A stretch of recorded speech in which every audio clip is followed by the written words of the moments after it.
Hello, good afternoon, good afternoon. Dito ako ngayon sa kusina. Hapon kasi walang madyo ngayon dahil umulan. Pero ang gagawin ko ngayon, magluluto ng ternera. Ternera. Magbabago natin, ternera. Babaguin natin ang luto natin. Ternera con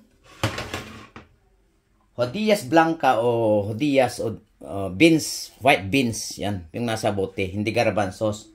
At saka lagyan natin ng sili, carrots, siyempre carrots, yung carrots na yan, yan, carrots, oliva virgin, siyempre, at saka tomato fresca. I-blender natin yung tomato fresca o fresh tomato, okay, at sibuyas, bawang, ahos, at ipapainit muna natin para malis yung dugo niya, okay. At kukunin ko yung red wine. Lagyan natin ng red wine. Kunin ko muna, okay? Charan, ito. Lagyan natin ng red wine. Lagyan natin ng red wine. Yan ang ingredients natin. Ngayon, ready ko muna ng lahat. At pinapakulang pa natin dito yung tubig. At ready ko na lahat yan. Okay po. Piminta, kumpleto. Piminta, lagyan natin ng tomilyo. Ito masarap, magandang sabor itong pag may tomilyo, ang karne at saka tomati. Okay, i-blender natin to, gayatin at i-blender ko. Okay na po. Ito, lagay ko dito. Lagay ko, lapit ko dito sa blender yan. Yan, blender natin dito. Lagay ko dito. Yung na-blenderan ko ng prutas, okay na ito, nilagyan ko ng tubig. Okay.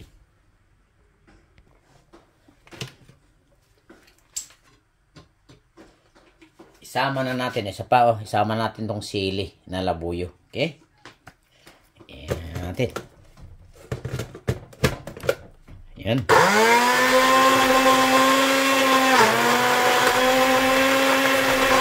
Pero talaga kailangan lagyan ng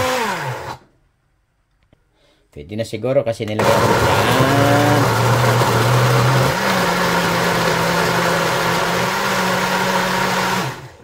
Okay na ulit. Okay. Ito experiment ko lang para mas magandang na blender. Yan parang gisa. Yun na lang parang sumo ba. Subukan ko na. Yan okay na to Ito maging sauce niya. Tomato fresh. Okay. Lagay ko dito. Hintayin natin mamaya. Okay. Yan. At saka mayroon tayong pulpo. Muna. Mag-aperitibo tayo ng pulpo. Lagay ko dyan. Okay.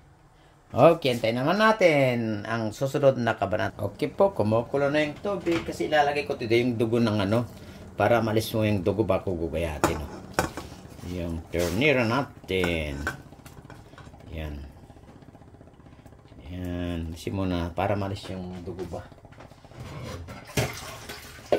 Yan. Yan muna. Okay? Yan muna. Abang pinapalis natin itong, kasi tignan nyo, may mga yan yung dugo, impuresa, sabi nyo. Ilalagay natin, gagawin naman tayo ng aperitivo, yung calamars natin dito. Yan. Calamars tayo dyan. Aperitibong calamars. O pulpo, pugita. Pero plansa natin muna. Yan, para mainitan dyan. Yan. Dapat lagyan natin ng ahos pero wag na. Pwede rin pero wag na lang. Ayan, lagyan natin yan.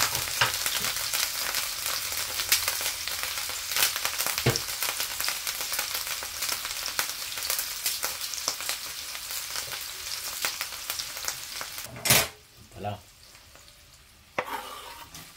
Lagyan natin pag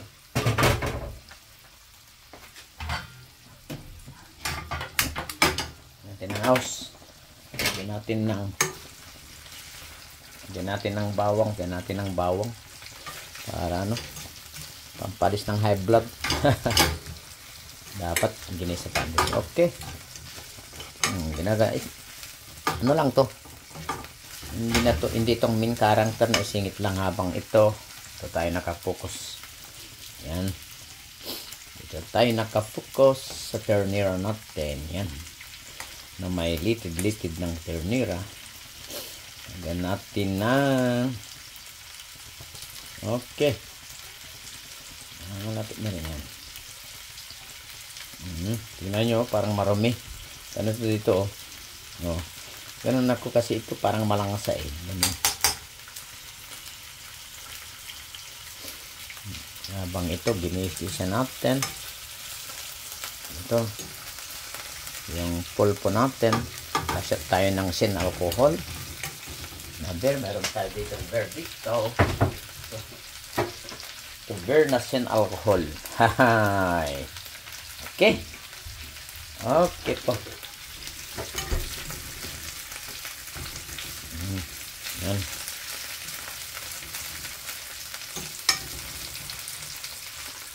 So, okay na to. Inisin na natin doon. At then na natin. Okay, mamaya ulit. Okay na. Ito na yung tendera natin, no? Ginagayat ko na ganyang kalalaki. Alisin ko muna itong mga, may mga ano to eh, yung sibo ba? Dito. Alisin ko yung mga sibo. Kasi, bawal sa salud yan. Yan. May mga sibo yan eh. Yan. Yan. Yan. Ito na oh. Ito na yung ternera natin.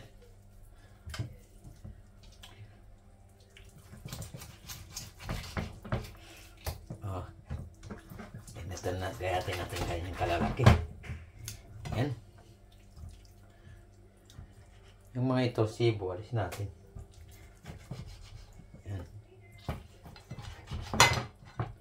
Lambot din ito.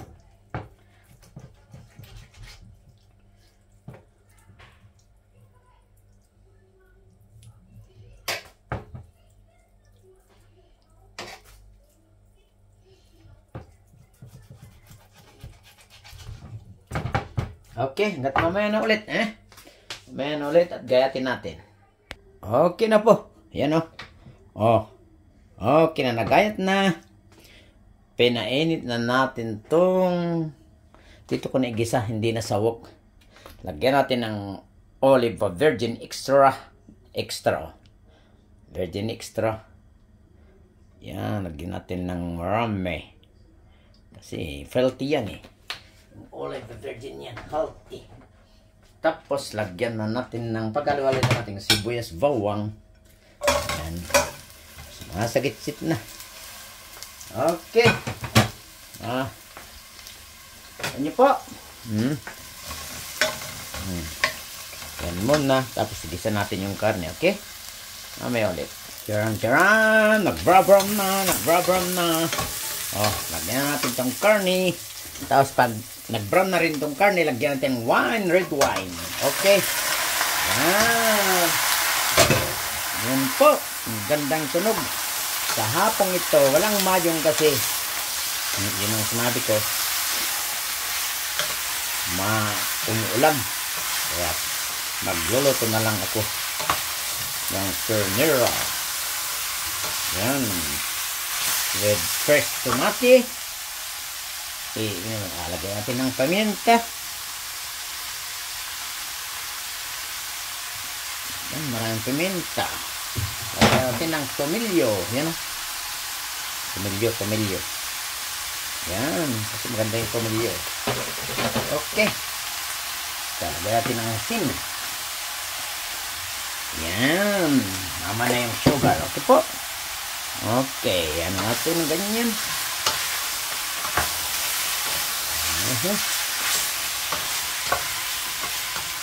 Luto natin ng 2 oras. Okay. Yan po. Kasi ito malambot to eh.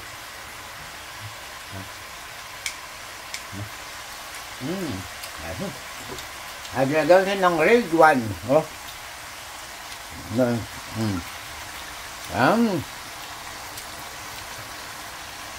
Bago yung para lalambot. Damihan na natin. Para malasing-lasing tayong ano. Kakain. Yan, lagyan natin. Okay. Hanggat mamaya na ulit. Pasisingawin natin yung red wine na yan.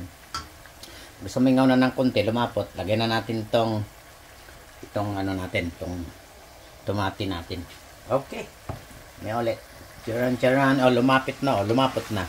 Sa akin kasi, ewan ko lang. Sa restaurant kasi dito, mga gisado nila, red wine. Pero ako, nasanay ako sa white wine. Kasi, hindi naman ako manginom kasi. Yan. Tapos na, lumapot na. Kasi mas pasisingawin yung alcohol. Yan. Ngayon, ilagay na natin tong tomate natin. Yan ang magpapalam. Yan. Ayan na. Ayan. Parang gisa muna din ng ganyan muna rin. Bago natin lagyan ng tubig. Yan. Mas gusto kong natural eh. Yan. Natural. Pati paglalagay ng, hindi ako kontra sa fake. Yung artificial. Paglalagay ng bulaklak sa mga lamisa, mas gusto kong fresh. Sariwa. Mas gusto kong sariwa. Pero okay lang naman kahit na hindi sariwa. Pwede. Yeah. Okay yan. May ulit. Kahit hindi pa natin natikman, lagyan na natin ng brown sugar. Itong brown sugar, mahal ang brown sugar dito kasi alam niyo kung bakit mahal. Yung nga, sabi ko palagi, itong sugar cane yan. Walang, dito, alam niyo, parang isang bayan lang o isang island lang ang pwedeng mag-produce ng sugar dito kasi sa Canary Island. Kaya mahal ang sugar cane, ang brown sugar dito sa Spain o sa Europe, sabi mo na. Okay po, dagdag kalaman. Okay. Nilipat na natin sa mahinang apoy at 2 oras nating palalambutin. Okay. Okay, yan nihulog ko na yung nihulog ko na yung carrots, at saka sili. Pagkatapos niyan, pag malambot na, ilagay natin ang yung jodias blanca. Yung beans, white beans. Yung bote na, yan. Ito parang regalo lang ito. Mura lang ito pero miniregalo minsan dyan sa simbahan sa tabi namin. May mga rasyon ditong buwanan. Pag masipag, yung may mga anak, may mga yung nagkaroon ng crisis noon yung pandemic. Dire-diretso na may tulong. Okay po, yan. Yan, Ito yung sili, ito yung carrots. Kung ano yung nandyan, nung niluluto ko lang dyan. Okay, kamay na ulit. Panunan natin. Charan. Mag 2 oras at kalahati na. Ganito kasi ayaw kong i-pressure cooker. Gusto ko kasi ayun, okay na. Okay na. Na to. Lagay na natin yung white beans natin. Yan. Yun, mahirap pala. Ngayon lang ako maglagay. Dati garbanzo nilalagay ko. Subukan natin to. Yan. Wah. Yun. Yan po. Yan. Experiment lang. Kung masarap, gawin natin sa susunod. Kung hindi, garbanzo. Okay. Yan, puting-puti Yan. Lakas natin ng konti. Parang pork and beans. Beef and beans pala tayo. Beef and beans. Ito po. Beef and beans po. Bagong luto na naman ni Vlogger Ray. From Espen with Lobby. From Espen with Love. Ito po. Tignan nyo. Papakulan natin ng 10 minutes. Una. Ayan. Okay. Kaya natin mga 10 minutes. Okay na to. 15 minutes. Okay po. Okay. Charan. Napalipas na ang 15 minutos. Buksan na natin. Nilipat ko na. Ayan. Okay na. Medyo dumidikit na Okay na po to. Amigos, amigas. Okay na. Oh, ano na. Yata. Off na natin. Yeah. Na natin at kukuha na tayo. Okay. Tikman na natin. Salap-salap. Na lang kukuha. Ito na lang. Tikman natin. Yeah. Oh, wow. Yeah. Yan. Ang pagkain na itong gabi. Kaya kunti lang kainin. Ito. Yan. Ganda yung mga sabaw. Saka kunting kanin mamaya. Tikman natin ganyan. Okay. Okay, hanggang dito na lamang ulit ang vlog ko. Amigos, amigas. Tikman na natin. Itong pamagat nito ay ternera con white beans o ternera con judías blancas. Okay? Tikman natin. Okay. Okay, amigos, amigas. Sana hindi kayo magsasawang manood ng vlog ko kahit hindi na na-monetize, may problema. Mga vlog ko ngayon hindi na monetize kasi may problema. Sana maayos ito. Okay po. Shoutout sa mga taga-Pangasinan, Santa Barbara. Okay, tikman na natin. Sarap po. Okay, ito ay loto sa pagmamahal. Cook with love from Elspin. Love you all. Bye-bye you. Sarap.